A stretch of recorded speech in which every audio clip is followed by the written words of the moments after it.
पिता ने पानी बेचकर कमाए 7,000 करोड़ रुपए। बेटी ने कहा हमें नहीं चाहिए, फिर टाटा ने समझाया और बन गई बात। बिटिया संभालेगी कारोबार, अब पानी नहीं कोल्ड ड्रिंक भी बेचेगी। बिसलेरी, पेप्सी, कोका कोला की होगी इंडिया से छुट्टी। 82 साल के बुजुर्ग पिता को पहली बार मिली इतनी खुशी। दिल पर पत्थर रखकर बेच रहे थे कंपनी, पर बच गई लाज। ये कहानी उस बेबस पिता की है जिसने दिन रात मेहनत कर 7,000 करोड़ की कंपनी बनाई। लोगों ने मजाक उड़ाया पर हार नहीं मानी।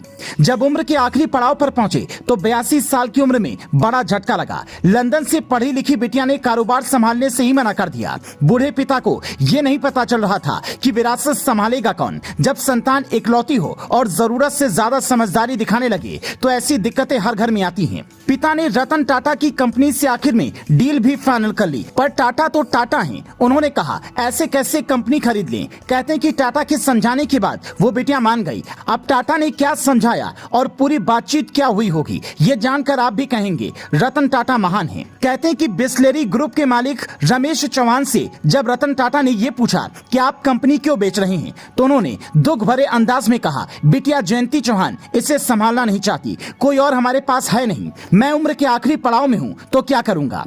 एक बिजनेसमैन के तौर पर रतन टाटा के लिए यह डील शानदार थी, लेकिन डील फाइनल होने से पहले ही रतन टाटा ने कहा पहले बातचीत जरूरी है। ऐसी खबरें आई कि एक पिता की विवशता देखकर रतन टाटा ने भी जयंती चौहान को समझाने की कोशिश की और आखिर में बात बन गई। जयंती चौहान ने अब बिसलेरी का कारोबार न सिर्फ संभालने का फैसला लिया बल्कि नए आइडियाज भी दिए। बिसलेरी ग्रुप की वाइस चेयरपर्सन जयंती चौहान का मानना है कि युवाओं में जिस तरह से ओटीटी का क्रेज बढ़ रहा है हमने उसे देखा है और ओटीटी पर फेमस एक्टर्स के साथ कैंपेन चलाने वाले हैं। पानी बेचने वाली कंपनी बिसलेरी अब कोल्ड ड्रिंक के बाजार में भी उतर रही है। उसने रेड पॉप और स्पाइसी जीरा लॉन्च किया है जो पहले से मार्केट में उपलब्ध है। फिजी कोला, ऑरेंज और जीरा को कड़ी टक्कर देगी।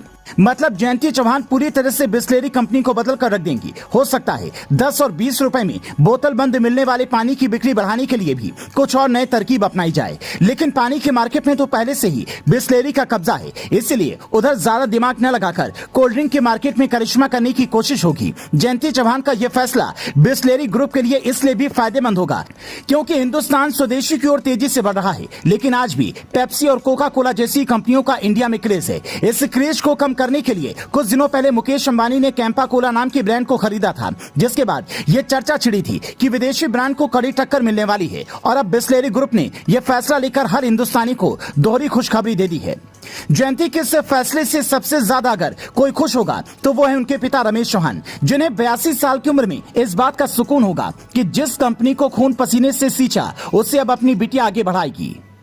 वरना सही वारिस न मिलने पर संपत्ति का क्या होता है ये तो सब जानते हैं। वैसे भी हमारे यहाँ एक कहावत है, पूत कपूत तो का धन संचय और पूत सपूत तो क्यों धन संचय। मतलब बेटा अगर नालायक है तो कितना भी पैसा इकट्ठा करो वो खर्च कर देगा, और बेटा अगर लायक है तो उसे संपत्ति विरासत में नहीं भी दो तो वो खुद की बदौलत विरासत बना लेगा। रमेश चौहान और अनिल अग्रवाल जैसे लोग उन्हीं सपूतों में से एक हैं जो अपने दम पर न सिर्फ कंपनी खड़ी करते हैं बल्कि हजारों लोगों को रोजगार देते हैं और समाज को आईना दिखाते हैं। ऐसे बिजनेसमैन के लिए आप क्या कहना चाहेंगे? जयंती चौहान को बिसलेरी की कमान संभालने की क्या बधाई नहीं देना चाहेंगे? Bureau report, leading Bharat TV.